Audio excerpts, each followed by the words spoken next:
चलो practice set 1.3 पे अब हम जाते हैं। उसका पहला क्वेश्चन बहुत ही आसान है, उसको हम क्लोज करते हैं फिर आगे बढ़ेंगे। इफ, अब यहाँ पे कुछ सेट्स दिए हुए, इफ ए सेट में element A B C D E है और बी सेट में element C D E F है और सी में है बी और डी और डी में है ए और बी, तो हमको अब बताना है कि दिया हुआ है जो क्वेश्चन है ना उसमें फॉल्स क्या और ट्रू क्या है। Then which of the following statement are true and which are false. तो समझते हैं C is a subset of B। सबसे पहले सबसेट क्या होता है, मतलब वो दिए हुए सेट का पार्ट है। इसका मतलब क्या बताना चाह रहा है कि C जो है ना वो B का पार्ट है। तो हम यहाँ पे देखते हैं C में क्या है हमारे पास, B और D, B और D है हमारे पास, तो इसका है B का, तो हमारे पास यहाँ पे B है क्या, नहीं, D है क्या है, तो इसके लिए क्या ये सबसेट है, सबसेट नहीं है, क्योंकि इसमें अंदर का जो B था इसके अंदर का वो B नहीं है उसमें, तो इसलिए हम बोलेंगे कि यहाँ पे भले ही दिया हुआ सबसेट है लेकिन एक्चुअल में सबसेट है क्या नहीं है, तो इसके लिए स्टेटमेंट क्या है, फॉल्स है, तो इसका आंसर क्या आएगा, फॉल्स। चलो दूसरा देखते हैं, A subset of D। A देखो ये वाला सबसेट किसका, D का बता रहा है, D। अरे यार D में हमारे पास सिर्फ A और E है, हमारे पास A और E है, तो इसका मतलब तो कोई चांस ही नहीं कि A D का सबसेट है, क्योंकि A के सारे एलिमेंट D में नहीं है। इसका मतलब ये दिया हुआ चीज है वो ट्रू है कि फॉल्स है, वो फॉल्स है, गलत है, तो हम लिखेंगे यहाँ पे फॉल्स। समझते हैं D B को। अब D में हमारे पास A और E है, ध्यान से देखो D क्या है, D सबसेट है B का, तो B देखेंगे तो B में हमारे पास E है लेकिन A है क्या, नहीं, इसका मतलब D के सारे एलिमेंट B में नहीं है, इसका मतलब ये जो D है वो B का पार्ट नहीं है, यहाँ पे तो बोला है, इसके लिए स्टेटमेंट क्या दिया हुआ चीज क्या है, फॉल्स है। अब बताया D A का, तो D में देखो A और E है, अब ध्यान से देखना D इसका बोला है D A का, तो D में A है और E है, तो ऑफ कोर्स ये सबसेट है, क्योंकि D क्या है, A का पार्ट है, D क्या है, A का पार्ट है, इसका मतलब D में जो एलिमेंट्स है वो A में है, D में जो एलिमेंट्स है वो A में है, इसके लिए ये स्टेटमेंट हो गया ट्रू, मतलब सही है ये। B सबसेट ऑफ A, और B क्या बताया जा रहा है कि A का सबसेट है, तो देखिए चेक कीजिए, C है, D है, E है, F नहीं है, इसके लिए B भी A का सबसेट नहीं है, बिल्कुल नहीं, तो ये बोलेंगे फॉल्स है। अब समझते लास्ट C A का, C में हमारे पास है B और D, यहाँ पे भी है B और D, इसका मतलब C ये A का सबसेट है, इसके लिए स्टेटमेंट क्या है, ट्रू। ठीक इस तरीके से हमने प्रैक्टिस सेट 1.3 का। चलिए क्वेश्चन नंबर 2 को समझते हैं, वेन डायग्राम। वेन डायग्राम पहले होता क्या उसको समझ लेंगे। Diagram representing some set on terms of close shape such as circle, rectangle, square. देखो ये सर्कल, रेक्टेंगल, स्क्वायर ये क्लोज शेप के स्ट्रक्चर, जैसे मैंने ये बना दिया देखो कि ये क्लोज है, इसमें से कोई भी सर्कल या कोई भी पार्ट इसका ओपन नहीं है, रेक्टेंगल ये भी क्लोज्ड है और स्क्वायर ये भी क्लोज्ड है, तो कोई भी क्लोज्ड ऐसा फिगर, ठीक है, शेप बोल सकते हैं, फिगर बोल सकते हैं, ज्योमेट्रिक फिगर या शेप बोल सकते हैं, जब उसकी मदद से हम कोई सेट को तैयार करते हैं तो उसको हम वेन डायग्राम बोलते हैं। दूसरी भाषा में उसको आसान भाषा में बोल सकते हैं sets shown with the help of diagram in when is a Venn diagram. मतलब सेट्स को जब हम डायग्राम की मदद से बताते हैं तो उसको हम बोलते हैं वेन डायग्राम। चलो कुछ एग्जांपल समझते हैं। सबसे पहले example, 9th standard boys have total 95 students. इसका मतलब 9वीं कक्षा के जो बच्चे हैं 9th स्टैंडर्ड के, उनके सारे स्टूडेंट्स कितने हैं, 95, कितने हैं, 95। तो ये हो गया यूनिवर्सल, तो यूनिवर्सल क्या रहेगा, 95, ठीक है, और बाहर यहाँ पे रहेगी गर्ल्स। तो उन्होंने यहाँ पे ए सेट दिया, ए सेट में क्या आ गया, सिर्फ बॉयज, तो बॉयज अगर यहाँ पे सेट को कंसीडर किया है तो इसका कॉम्प्लीमेंट क्या रहेगा, गर्ल्स। ठीक उस तरीके से उसके अंदर नंबर ऑफ गर्ल्स जो है वो यूनिवर्सल पूरा हो गया और यहाँ पे गर्ल्स, तो बाकी क्या हो गया उसका, बॉयज, तो वो हो जाएगा उनका कॉम्प्लीमेंट, यहाँ पे बॉयज कॉम्प्लीमेंट और यहाँ पे गर्ल्स कॉम्प्लीमेंट। यूनिवर्सल मतलब टोटल, या फिर हम उसको ऐसे भी बना सकते हैं कि बॉयज के लिए एक सेकंड कॉलम और यहाँ पे गर्ल्स का एक सेकंड कॉलम, ऐसा भी हम लोग ड्रॉ कर सकते हैं, इसमें कोई भी दिक्कत नहीं है। लेकिन अब समझते हैं थर्ड कंसिडरेशन, ये यूनिवर्सल है जिसमें बॉयज आ गया, गर्ल्स भी आ गए।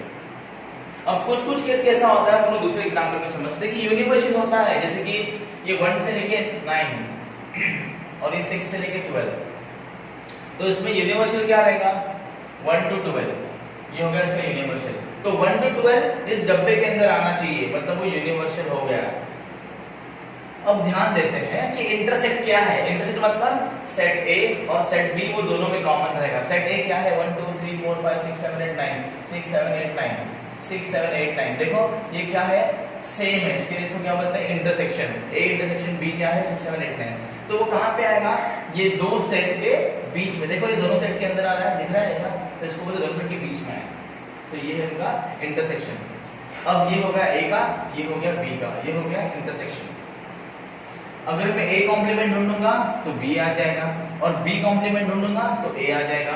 यूनिवर्सल ढूंढूंगा तो क्या आएगा ए और बी, इसका मतलब 1 to 12 पूरा आ जाएगा यूनिवर्सल है। तो ये तो जस्ट एक एक्सप्लेनेशन था कि कैसे वेन डायग्राम को बनाया जाता है, ठीक है। Okay, let's understand question number 2 of practice set 1.3। Take पहला सेकंड क्वेश्चन ये है, take the set of natural number from 1 to 20, 1 से लेके 20 तक एक सेट है as a universal set. Universal मतलब मैंने आपको पहले बताया था कि टोटल 1 से लेके 20 तक नेचुरल नंबर मतलब वो यूनिवर्सल सेट में क्या आएगा 1 2 3 and 4 5 6 7 8 9 10 11 12 13 14 15 16 17 18 19 and 20 बराबर। ये हो गया इसका यूनिवर्सल सेट मतलब टोटल पूरा। इसके अंदर से दोनों सेटअप बनेंगे, इसके अंदर से ही अब दोनों सेट बनेंगे, वो मैंने बताया। अब वो क्या बोलता है x, दो सेट है यहाँ पे x, तो x सेट क्या है यहाँ पे, x सेट क्या है हमारा, ये आंसर है, मुझे बता रहा हूँ आपको बताइए। x सेट क्या है, x is an element of natural number, मतलब x ये नेचुरल नंबर का एलिमेंट है जो 7 से ज्यादा है और 15 से कम है। 7 से ज्यादा क्या हो जाएगा 8 9 10 11 12 13 और 15 से कम क्या है 14, ठीक है। इसमें कोई दिक्कत ऑफ कोर्स नॉट। तो y क्या है, y क्या है समझ लेते हैं उस चीज को। y क्या है, y भी नेचुरल नंबर का एलिमेंट है जो कि प्राइम नंबर है 1 से 20 के बीच में। प्राइम नंबर है 1 से 20 के बीच में। 1 प्राइम नंबर है नहीं है क्योंकि 2 टेबल में नहीं आता, सिर्फ 1 के टेबल में आता है। 2 प्राइम नंबर है, ऑफ कोर्स 2 प्राइम नंबर है क्योंकि 1 के टेबल में भी आता है और 2 के टेबल में आता है। 3 प्राइम नंबर है, ऑफ कोर्स प्राइम नंबर है क्योंकि 1 के टेबल में भी आता है और 3 के 4 प्राइम नंबर है नहीं क्योंकि 1 के टेबल में भी आता है, 4 के टेबल में भी आता है और 2 के टेबल में भी आता है।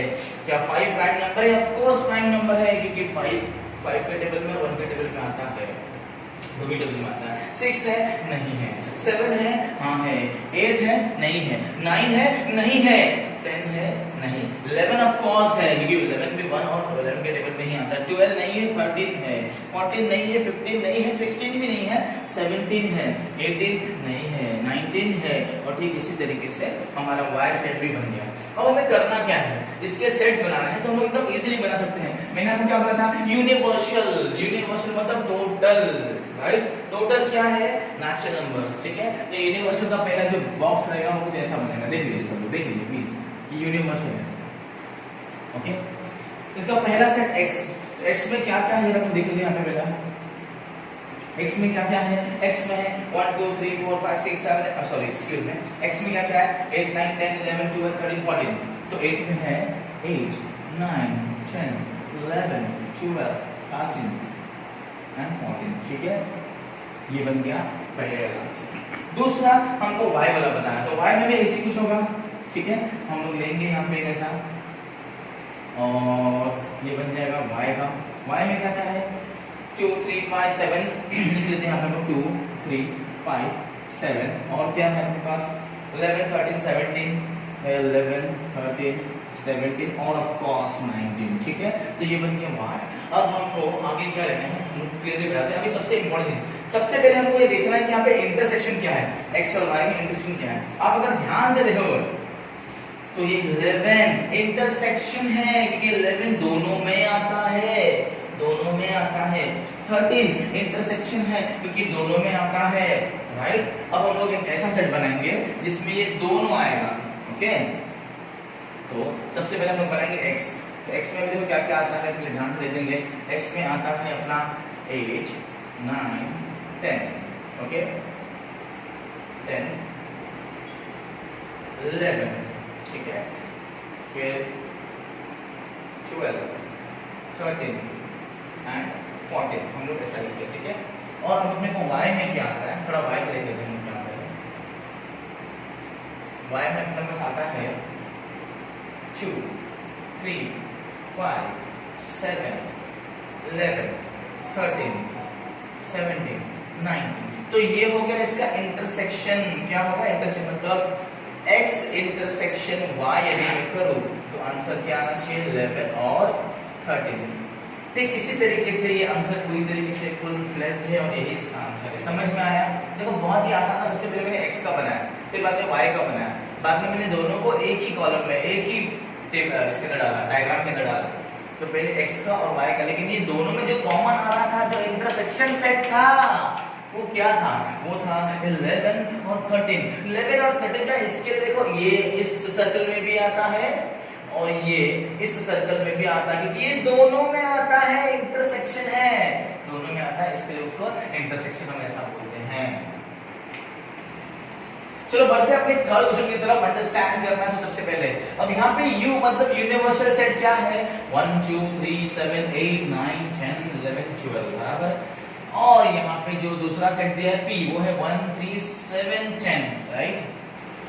ओके अब यहाँ पे और समझ लेना, फिर हमको भी शो क्या करना है। यहाँ पे शो करना है पहले U ऑलरेडी यहाँ पे दिया हुआ है, P भी दिया हुआ है and P dash. P dash का मतलब क्या था? P complement. इसको मैंने बोलते हैं कॉम्प्लीमेंट। इसका मतलब क्या होता है? अदर देन P मतलब P के अलावा जो कुछ भी रहेगा, P के अलावा यूनिवर्सल सेट में जो कुछ भी रहेगा उसको हम P कॉम्प्लीमेंट बोलेंगे। चलो समझते हैं इसको एक डायग्राम के थ्रू से, ठीक है? ये आंसर है और मैंने बताया था आपको कि डायग्राम कुछ ऐसे निकालना है। तो ये हो गया अपना U मतलब इसमें ये सारे नंबर आ जाएंगे, राइट? सारे नंबर आ जाएंगे। तो हम करेंगे कैसा इसको देखो। और P सेट दिया है अपने को बराबर, तो यहाँ पे मैं बना देता हूँ एक सर्कल डालकर, तो ये हो जाएगा P सेट बराबर। तो ये है 1 3 7 और 10 बराबर। तो ये तो हो गया P सेट। लेकिन इसके अलावा ये सारे नंबर भी है ना यूनिवर्सल में डालना है कि नहीं? तो हम डालेंगे 2 3 7 दिया उधर है, तो डालेंगे 8, डालेंगे 9, फिर डालेंगे 11 और फिर डालेंगे 12 बराबर। अब मुझे बताओ अगर P सेट में ये आता है तो P सेट के अलावा कॉम्प्लीमेंट क्या आता है? ये सारी चीज। तो इसको हम क्या करेंगे? कुछ ऐसे लिखेंगे, देखिए अभी। तो ये जो P कॉम्प्लीमेंट रहेगा वो हो जाएगा जो P के सेट में नहीं है, मतलब ये it is 2, it is 8, it's 9, it's 11 and it's 12, ठीक है? ये होगा P कॉम्प्लीमेंट। तो हमको इसका आंसर मिल गया वेन डायग्राम की मदद से हमने बताया। ओके अब आगे समझते हैं इस बात को।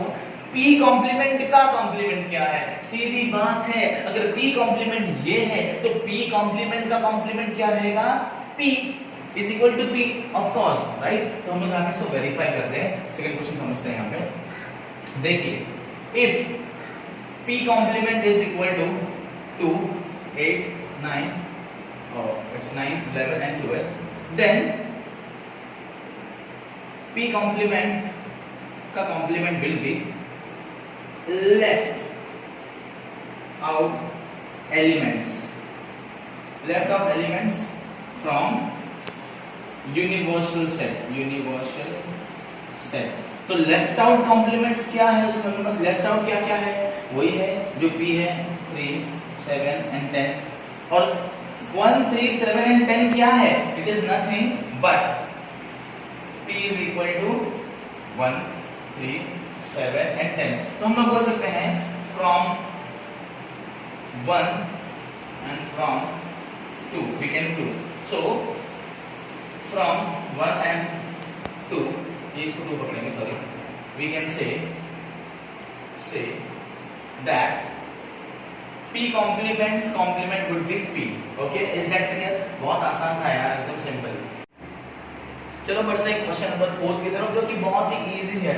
इस क्वेश्चन को समझने से पहले हम समझते हैं कि सबसेट होता है। मैंने आपको पहले भी समझाया था इंट्रोडक्शन में, अभी भी समझाता हूं। सबसेट का मतलब होता है एक दिए हुए यूनिवर्सल सेट का पार्ट, एक दिए हुए यूनिवर्सल सेट का पार्ट। मतलब कोई भी किस्सा, उसमें 2 एलिमेंट होते हैं, उसमें सिर्फ एक एलिमेंट होता है, उसमें सिर्फ 3 एलिमेंट हो सकते हैं, लेकिन वो उसका पार्ट होना चाहिए, होल नहीं होना चाहिए। जैसे कि यहाँ पे यूनिवर्सल सेट हमको दिया हुआ है 1 3 2 7, ठीक है? तो इसके अगर मैं पार्ट निकालूंगा तो कैसे निकालूंगा? चलो मैंने एक सेट ले लिया, समझो सेट x, तो वो 1 या 3, ठीक है? अब ये सबसेट है, तो मैं यहाँ पे बोल सकता हूँ कि x is subset of a, ठीक है? पहला कंडीशन।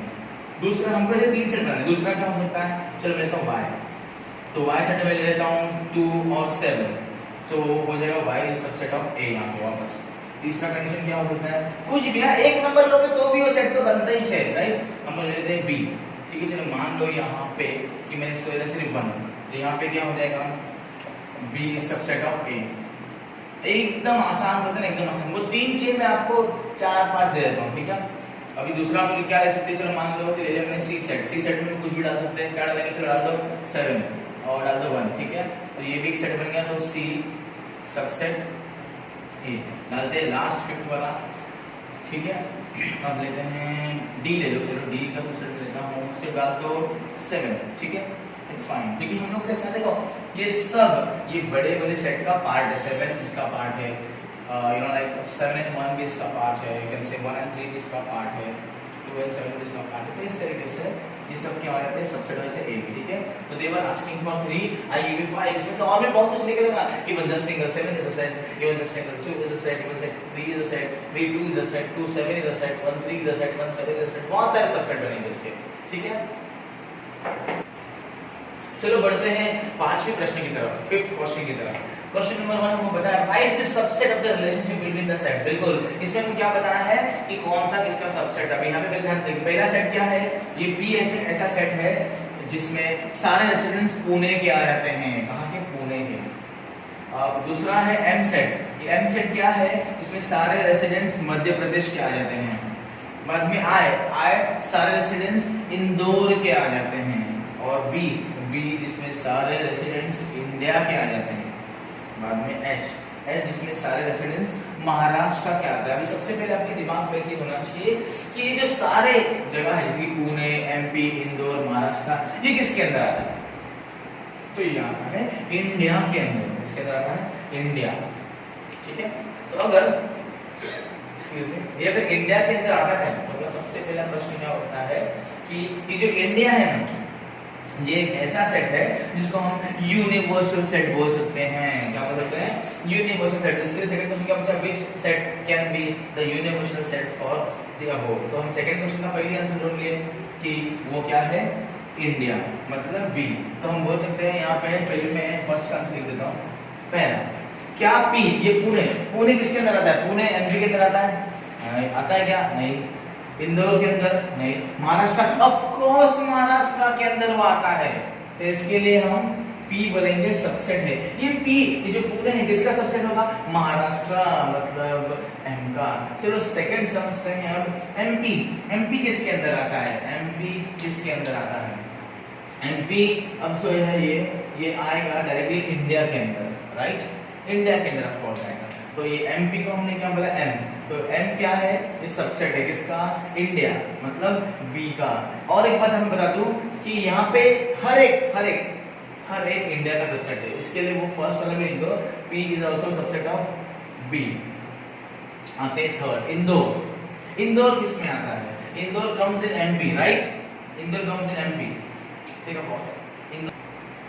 ओके, सो यहाँ पे आ गया इंदौर। अब हम लोग यहाँ पे देखेंगे ये जो इंदौर है जिसको हमने आई लिया, ये किसका सबसेट है, एमपी। क्योंकि इंदौर ये है ना, ये मध्य प्रदेश के अंदर आता है, इसके अंदर मध्य प्रदेश, इसका हो जाएगा सबसेट एम का। लेकिन वापस मैंने बताया था कि ये जो बी है ये सबका सबसेट है, आई मीन इसके सारे सबसेट है।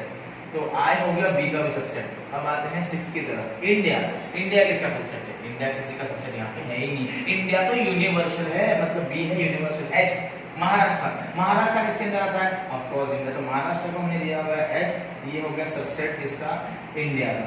तो ये सारे सबसेट है। और इसमें सेकंड क्वेश्चन का जो आंसर है कि इसमें यूनिवर्सल कौन सा है, हम बोल सकते हैं यूनिवर्सल